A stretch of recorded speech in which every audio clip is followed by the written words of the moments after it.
Method Man, the rapper, who made some interesting statements that I thought were worth doing a deep dive into.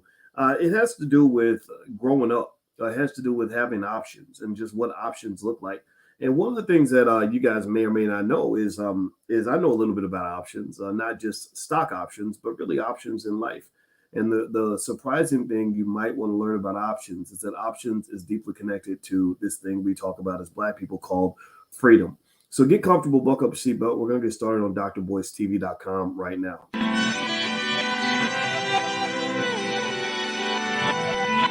Here we are, clan the isms, cataclysm great. Our people out here struggling, trying to make it in this state. Everybody out here doing it, but we the ones too late. Now family, we the ones who gotta delegate. Get that money in the power, never be fake. Stick to cosign for 3. What did he say? Create jobs, support our own. Educate the same and buy back your home. Got 3 degrees, triple 10. 3 PhDs, now we on the CNN. DBTV, let's talk about negligence. Ignorance is bliss, but we can turn it to intelligence. Believe none of what you hear, half of what you see. Let's break it down here on Dr. Boyce TV. Here we are. Hey, what's going on, guys? Welcome to drboycetv.com, the home for intelligent Black people. My name is Dr. Boyce Watkins, and I want to say hi to everybody. Shout out the city that you're from. I see Lynn Douglas. She sends me a heart. Well, I love you too, sister. James White, Miles, Lancelot Thompson, Michael Johnson out of Chicago, Wayne out of Buffalo. Let's see, I see Metronomics. He booked a movie before the tour. Yes, he did. Terry Cobb from Atlanta. How you doing? My name is Corey. How you doing? DJ, good to see you. Let me know what city you come from. My name is Corey. Says my daughter loves the Dr. Boyce TV thing. Well, tell your daughter that I love her and I love her dad and I respect you immensely. Let's see. I see Shiloh and from Philly and Darlene out of Clayton, North Carolina. Temple Hills, Maryland for Shondell Watkins. Maybe we're cousins. John, how you doing? Sylvia Crawford, good to see you. Metronomics says I'm from Louisville too. All right, I love it. That's my home city, by the way, Louisville, Kentucky. Hey, Rhonda, how are you? Rhonda from Jersey. And Daryl from Cali, good to see you. All right, so hit the thumbs up button. Thumbs up, thumbs up, thumbs up, share, subscribe. All right, so what I want to do is I want to talk to you guys about something that that I saw not too long ago that really got my attention, and it has to do with this rapper called Method Man. His real name, I think, is Clifford Smith or something like that. I think Method Man goes a lot better than Clifford Smith. And so Clifford, aka Method Man, I don't know which name he uses now that he's an actor. He's kind of evolved in his career and stuff like that. But he did a video where he was responding to his fans who had a big issue with him deciding that he didn't want to do the whole Method Man thing. He didn't really want to go on tour with the Wu-Tang Clan. And I'll put their image up on the screen so you'll know who Method Man is, and that way you won't be confused about it. And there's him and with the Wu-Tang Clan and all that good stuff. And the Wu-Tang Clan we know is legendary.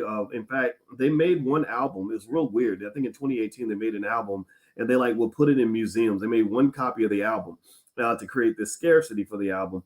And they put it in all these museums and everything. And they were getting these multi-million-dollar offers, probably from white people, for this album. And so anyway, I think the album, just ironically, it got bought by a guy named Martin Shkreli, who ended up defrauding his investors. So the federal government actually owns that one copy of that famous Wu-Tang album. But there's more details to it, I'm sure. But that's pretty much what I know, what I read. But anyway, so Method Man goes on Instagram, I guess, to express his frustration. He's probably frustrated with all the fans. They have something to say. That's the thing about the internet. You know, the internet, you have to really distance yourself psychologically from the web, or it'll drive you crazy. If you can't shut it down and shut it out, then there all these little voices, like little bees inside your skull, are just going to drive you crazy. So Meth, I think he did what a lot of people did and felt what a lot of people felt. He felt frustration that people, I think, were blaming him for maybe the decay in the quality of the Wu-Tang shows. As you know, they, with hip hop's pretty eternal. It's one of the greatest art forms of all time. The Wu-Tang is one of the greatest groups of all time. So they're doing these reunion tours and going all around the world, and people are just like, man, this sucks. This isn't, Method Man's not there. He's one of the biggest stars. It's like the Chicago Bulls without Michael Jordan. And so Meth said something. He said a lot of things in the video. And I'm not even going to play the video here. You can go look it up online. It's out there. But I picked up on a few sort of key notes in terms of what he said, and things that inspired me to want to talk to you guys about some of this actually and break some of this down, because it has to do with economics and money and options and all the things that Black people should desire to have. So before I do that, though, hit the thumbs up button, thumbs up, share, subscribe. And I want to let everybody know, just this weekend only, the All Black National Convention, which happens October 28th through the 30th. If you want to join us in Charlotte, North Carolina, you can get 30% off the tickets for this weekend only. So we're doing our weekend discount that we do once a year. You can get 30% off for this weekend only. So just go to boycewatkins.com, look at the top. There's a 30% discount on the A, B, and C tickets. So if you want to go and get a lower cost ticket now, maybe your money's tight, you can go to boycewatkins.com right now and get that done and get it out of the way. All right. So in the video, the biggest thing that stood out to me was Method Man made this point where he just said, look, I have options. He said at 51 years old, and then he repeats, he says, at 51 years old, I have options. And he said, not everybody can say that. That statement was very deep to me for a couple of reasons. When I talk to my children about what it means to be successful, when I talk about what they want to be when they grow up, what career they want to have, I don't even talk about careers. I don't say, well, you maybe want to be a doctor or a lawyer or an engineer. I just say, you want to be in a position where you have options. That's literally what I say. I say, you want to have options. Well, why would you want to have options? Well, because options are the cousin of this thing that Black people talk about all the time, but half of our people don't know nothing about it. This thing called freedom. We talk all day about freedom. I want freedom. I want justice. I want freedom. Don't know a damn thing about what it means to really be free. Don't know nothing about what it means. Because if you knew what freedom really looked like, you wouldn't have to get up and put your lips on the white man's nipple in order to pay your bills every day. You wouldn't have to go to that job that you hate on a daily basis. You wouldn't stick your children in situations where they're living paycheck to paycheck when they grow up because nobody invested for them while they were kids. You would put yourself in a position where you have options. I'm not making fun of anybody. I'm not dogging anybody. I understand. I was given that same generational curse too. But I like that word options because I said that's a deep word. And I want y'all to really process this. Think about this now. Wu-Tang is not, this ain't 1992 no more. Wu-Tang started, they blew up in 92. They were rapping in the 80s. In the 80s, Method Man, I think, was born like March 3rd, 1971. So that means that in the 1980s, Method Man was a teenager. So he's rapping as a teenager. And then the Wu-Tang Clan, they do a great job. They're super talented. They're super creative. You guys know Willie D. I'm friends with Willie D from the Ghetto Boys, and they did kind of what Willie D did with the Ghetto Boys. They came up with these creative characters within their group. You had Ghostface Killer. That's an intriguing name. You had my boy, the brother that died, Old Dirty Bastard. You had all these different characters that came out of Wu-Tang, right? RZA and all this other stuff. And they captured the imagination of a lot of people and brought this amazing skill to the microphone that was just beautiful and unprecedented. And it's cool. You can ride that wave 10, 15, 20, 25, 30 years, whatever. But here's the problem. Here's the problem that people don't understand. Anybody who's never been famous doesn't understand this. I'm not super famous, but I can go to cities around the world and be recognized on the street. This is not me making things up. This is just a reality. I go to London. I get stopped by Black people in London. So I know a little bit about being famous. Not Wu-Tang famous, but Boyce Watkins famous. Scholars don't get as much attention as rappers, but I understand that life a little bit. And here's the problem. This is something you got to understand. This is really true for anybody that's trying to build a brand or trying to become successful at something. If you're not careful, your brand can trap you.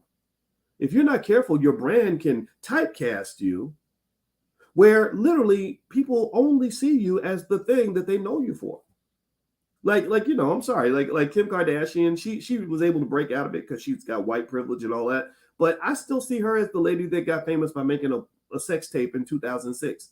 But she ain't dated Ray J in 15, 16 years. She didn't do that tape 16 years ago, but that sticks out in my head because that's how she became famous. So Denzel Washington, when Denzel Washington got his first big movie role, he said I don't remember what the role was called, but he said, I called it the N-word. He used the N-word. I'm not going to use it on YouTube because, they already shadow ban me. That's why I got 1.4 million subscribers and only a few of y'all see the notifications. It's because I've been shadow banned. So I'm trying to avoid that happening. But literally, he said, I called it the N-word that would not die. And Sidney Poitier told him, he said, be very careful about that first big role that you take, because that first big role will define you for the rest of your career.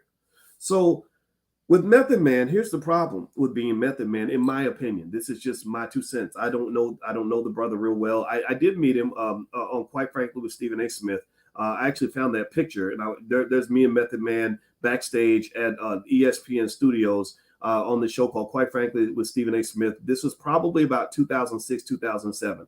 At that time, I imagine Method Man was perfectly fine being Method Man, being the guy from the Wu-Tang Clan. You know, we're both in our 30s. He and I are almost the exact same age. I think he's about 2 months difference in age. I think I was born 2 months after him, or something like 2 or 3 months after him. So at that stage, you know, you're in your 30s, you're still trying to be young. You know, you're like, okay, I'm 35, but I'm still cool. I'm still hip. I still got my energy. But then at some point, you go from being Method Man to wanting to become Clifford Smith, the actor.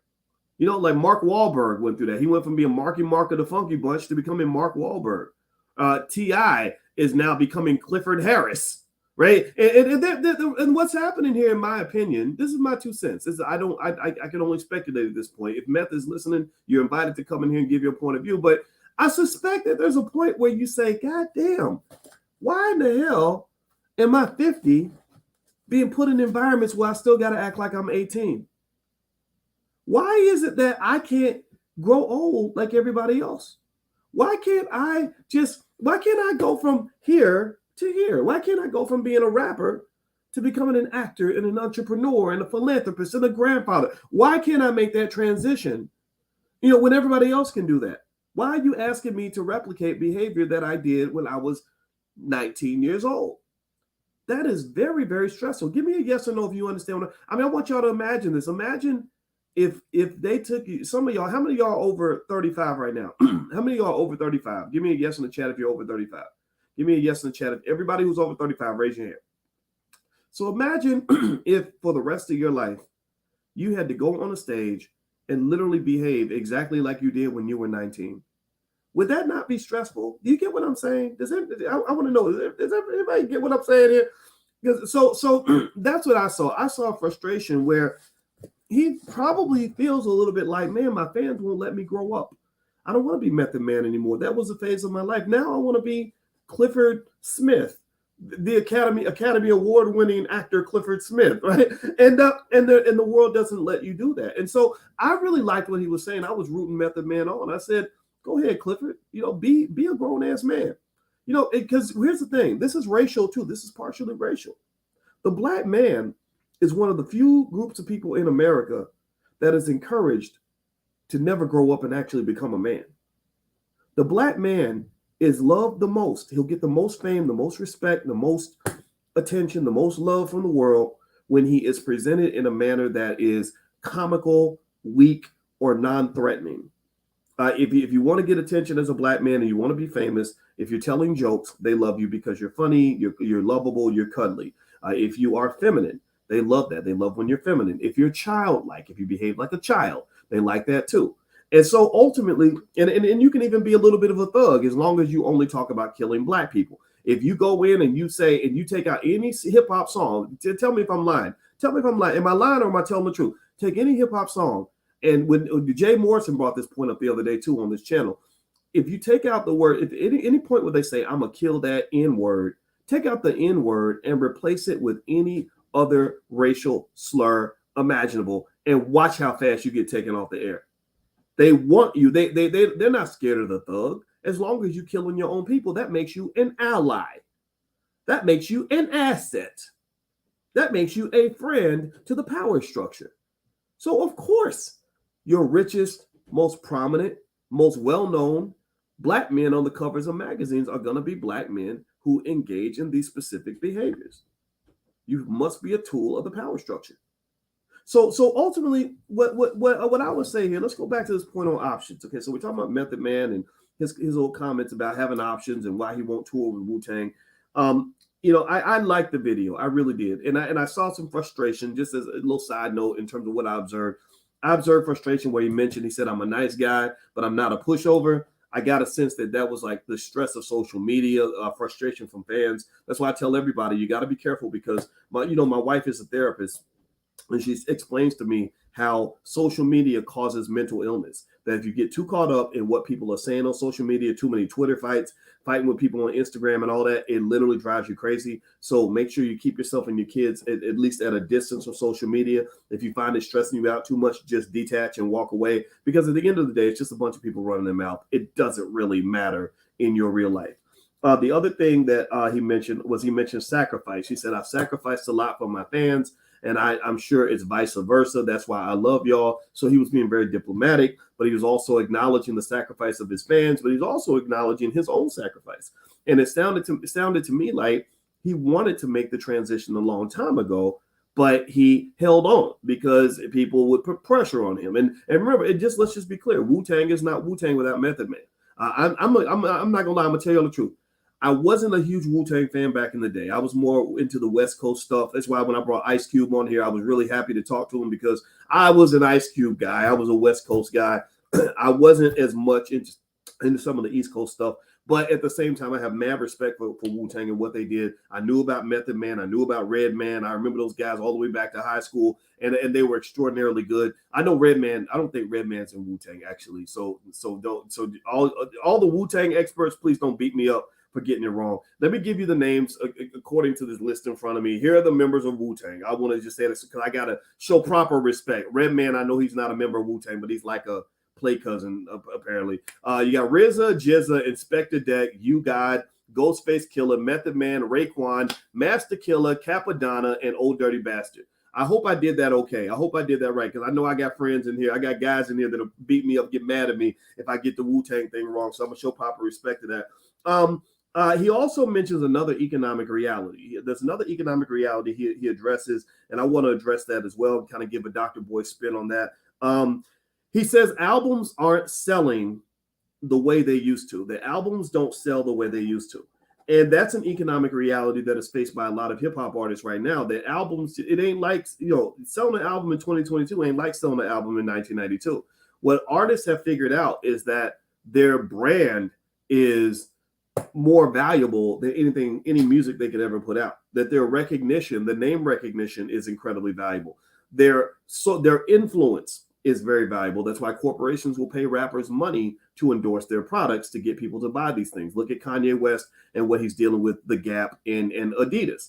The Gap became a company worth an extra $1 billion or more because they signed a deal with Kanye West. And so this dispute that Kanye is having with The Gap is going to be economically costly to a company that's stock price is already being killed for the last 3, 4, 5 years. So hip hop artists have always had a type of influence that really wasn't that didn't exist in a lot of different areas. To some extent, that's a good thing for them, but it's a bad thing for the community because some of the artists, unfortunately, have been trained by these white and Jewish-owned record labels to use their influence for harm to the Black community as opposed to using it for good. And that's the one critique I would have. But at the end of the day, artists, if you look at what Nas is doing and some of these other artists, or even if you go out of hip hop, look at just hip hop culture, you look at Rihanna and the Fenty brand and all this other stuff, their economic outcomes are so much greater now that they're actually stepping outside of music than they'd ever been before. And here's the thing, this is the way it's supposed to happen. You see, that transition that Method Man is reflecting, that it sounds like he's being a rebel by doing this. This kind of, wakes everybody else up. I mean, here's the thing, right? I was looking at a clip of the Wu-Tang Clan, and the thing about it that bothers me a little bit is like these are the coolest guys ever, and all this other stuff. But I felt like the imagery that I see from Wu-Tang doesn't reflect what 50-year-old Black men look like where I come from. Where I come from, 50-year-old Black men ain't trying to like sag and try to be the coolest guy in the room and just doing things that teenagers do. I'm not this is not a diss. This is more like a matter of saying, like, at what point, where is the growth? Where's the opportunity for you to grow into grandfathers, into elders, into true OGs for the community? I mean, if you look at the image, right? And again, I don't know if this is an old image or a new image. I gotta research this. This is one I just grabbed online. I see a little bit of gray in the beards from some of the guys. So they're probably in their 30s or maybe their 40s. And I really think that you have to be sort of reflective. I'm not going to say concerned. I'm going to say reflective on the fact that that I really can't find images of a group of white men who are among the most respected in the white community where all the white men are dressed like this. You know, they look, they don't look like they're gonna run anybody's boardroom. They look like they just in the streets, kind of marginalized, kind of stuck. This is not their fault. This is America. This is the society that you pledge allegiance to, the society that you believe in, the America that you buy into, the people that you send to educate your children. They want the black boys to be raised to believe that this is where a black man's supposed to be when he's 30, 40, 50, and even 60 years old, hanging on the corner. 55-year-old man riding a bike to work every day, little things like that. I don't know. I personally will say, now somebody says that's an old image. Maybe it's old. Maybe I show me a newer image. I don't know. I'm gonna look up Wu-Tang 2022, and I bet you that if I look up Wu-Tang 2022, I'm gonna see images that are not that much different from that. Right? Because Wu-Tang is Wu-Tang. They're seen the way they're seen. They were seen pretty much back in the 1990s, maybe a little bit older. Some things have evolved.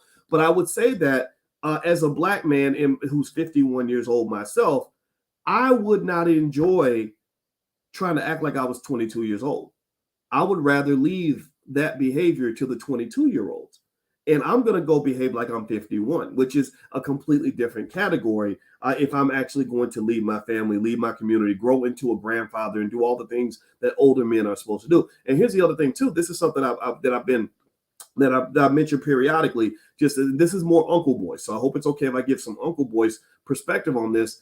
You know, when you are a man and you refuse to grow up and evolve, not only do you let down a lot of people in your life, but also you're at high risk of dying young.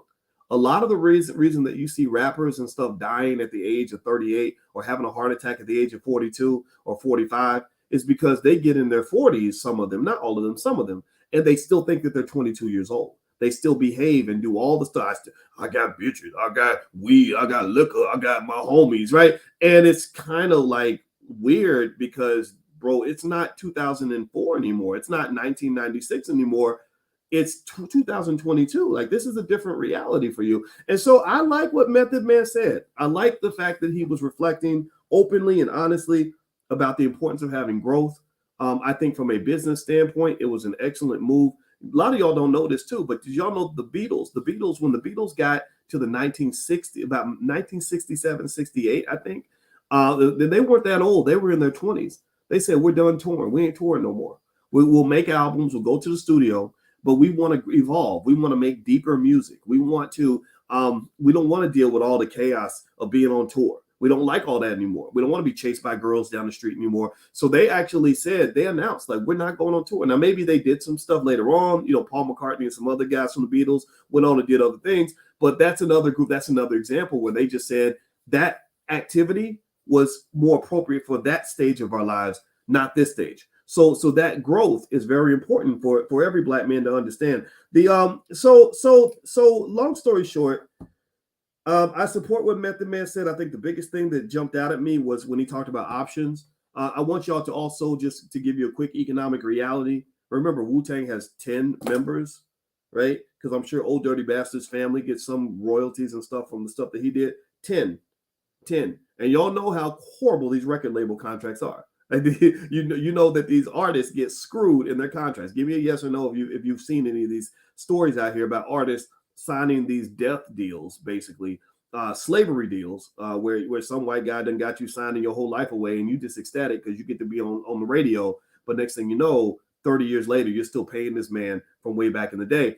So think about this: you signed a standard hip hop contract, one of these death deals, and you got to share that damn money with 10 other people or 9 other people.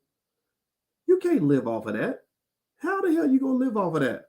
That's not even enough money. My cousin is in TLC. My cousin is, her name is Tian Watkins. And our grandfathers are brothers. Her grandfather's name is Sam. My grandfather's name is Matt. They are brothers. And so Tian got really famous with TLC. And I thought it was awesome to find out she was my cousin. And every time I hear anybody in the music industry talk about the deal that TLC signed, they literally talk about it like signing that deal was their economic funeral. That literally they were put in a situation for whatever reason where they did all the damn work and got none of the money. Now, mind you, though, Pebbletone and the people that signed them, they're the ones who put up all the money. They had to make the massive investment to make them famous. And remember this: if the artist doesn't blow up, nobody reimburses the record label for a failed artist. So you might put $100,000 into an artist that goes flat, and nobody's going to show up and make sure you get your reparations. So ultimately, what I think occurs in this industry is it's a little bit like the venture capital space. The venture capital space is a space where you invest in 10 different entities and one of them becomes successful, and you make so much money from that one success that it makes up for the 9 failures, the 9 losses. So I think that hip hop music or music industry in general is kind of built that way. A lot of the power dynamic is in favor of the labels and not the artists. And so ultimately, to be honest with you, I would never, ever want to be a rapper. I would never, ever want to be a gangster rapper, because you're in an environment where you should get some fucking hazard pay for the dangers that you're being exposed to, the influences, the amount of debt that some of these individuals end up taking on. I would never in a million years ever want to be a rapper, because that is just a horrible space to be, in my opinion. I know we get caught up in the fame and the glitz and the glamour of it, but I think Method Man, it seems to me, I get a sense that he's gotten smart enough. When I did sit and talk to him, I can tell you the one thing that I did notice when I talked to him was the same day I met Method Man, I met Damon Wayans. I did not feel the same talking to Method that I felt talking to Damon. When I talked to Damon, I felt like he saw right through me. He wasn't, or it looked right past me. He wasn't really sort of embracing and engaged in the conversation. He was kind of doing what I call celebrity talk, where they just kind of talk and they don't hear anything you're saying because they think that they're so important. Method was different. When I talked to Method Man, it was me and him sitting in a room together for about 40 minutes. Every comment was thoughtful.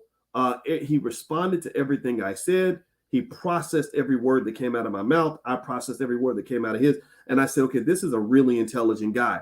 So imagine being trapped inside the body and the mind of an intelligent Black man, where you live in a world where people expect you to behave like a 51-year-old teenager. Like imagine that, the real you is it wants to sit down and have intelligent discussions. You want to contemplate the reason we exist. You want to think about all these deep things, but you can't, because everybody wants you to do stuff you did when you were 25, 22 years old. Now, I'm not saying Wu-Tang is a bunch of idiots. They're not. They have some really deep guys in there. I mean, some of the RZA and Jizza and some of those other guys are doing really amazing stuff, and I'm really impressed by that. But I really, really understand what he's saying. And the word I want y'all to walk away with is the word options. I want to everybody type the word options in the chat to get what I'm saying. Options is what you want when it comes to your wealth, because options is basically the same thing as freedom. Anybody who has options, this comes from option. And when I was getting my PhD, I studied option pricing theory. And one of the things about options that I remember understanding is that options always have value. You can never be worse off by having more options. Also, options give you more power. Part of the reason that the white man has his foot on your neck, this is why you got to protect your neck. Get it? The Wu-Tang fans get that. So the reason the white man has his foot on your neck is because you're not raised to have options. You get on that shitty job, they're treating you like a Negro, and you hate it, and you're mad as hell, but you can't quit because you have no options. There's nowhere else you can go. Nowhere else you can go to get that bread. Think about it. If there was somebody who said, look, don't worry about it. Just come over here. I'll give you $8,000 a month to pay your bills. You'd be out of there in a minute. Well, you never got options, right? And the same thing is true whether you're talking about options in life, options in dating. Think about it. Do you ever see a relationship where one person has a lot of options and the other one doesn't? Who has the most power in that relationship? The girl that has a ton of options, or her boyfriend who ain't got no options at all, or vice versa? The person who has the options usually wins in any relationship, including your relationship with racism. That is just a fundamental fact. So when he said I had options, I said, good for you, man. You got options, and that's why they're confused, because they believe that Black men ain't never supposed to have no options, that your best option is to take whatever we're offering you, whatever little scraps and crumbs we're giving you, and apparently Method has made some moves that has put him in a position where he has options. I'm not mad at that, and I don't think anybody should be mad at him at all for any of that. So to the Wu-Tang fans, if I insulted anything or upset you in any way, just know, just understand, I just don't give a shit. But at the same time, I respect you and I appreciate you. and I hope you'll consider my point of view. And last but not least, I want to remind everybody that if you want to join us at the All Black National Convention, we're going to be there in Charlotte, North Carolina. It's for all people that are B1, that put the Black community first, that believe in Black family, Black wealth, Black education, Black people, period. We're no corporate sponsors. We're getting it done on our own. We're going to be in Charlotte. Hundreds of us will be there. If you want to join the tribe, just go to boycewatkins.com. Just for this weekend only. This weekend only, you can get 30% off your passes of any level, any caliber. We do this every year. So this weekend, if your money's tight, this will be a time to get your tickets now while the price is a little bit lower. All right, everybody. So do me a favor. Hit the thumbs up, share, subscribe. And also, Brandon says you're literally everywhere.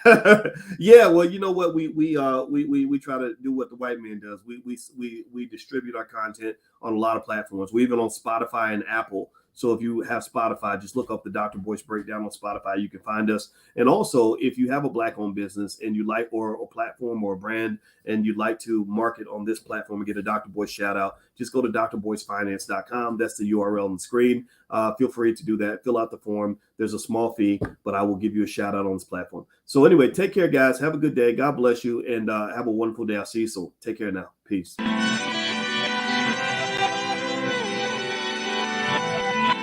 Here we are, clan the isms, cataclysm great. Our people out here struggling, trying to make it in this state. Everybody out here doing it, but we the ones who late. Now family, we the ones who gotta delegate. Get that money in the power, never be fake. Stick to cosign for 3. What did he say? Create jobs, support our own. Educate the same and buy back your home. Got 3 degrees, triple 10. 3 PhDs, now we on the CNN. DBTV, let's talk about negligence. Ignorance is bliss, but we can turn it to intelligence. Believe none of what you hear, half of what you see. Let's break it down here on Dr. Boyce TV.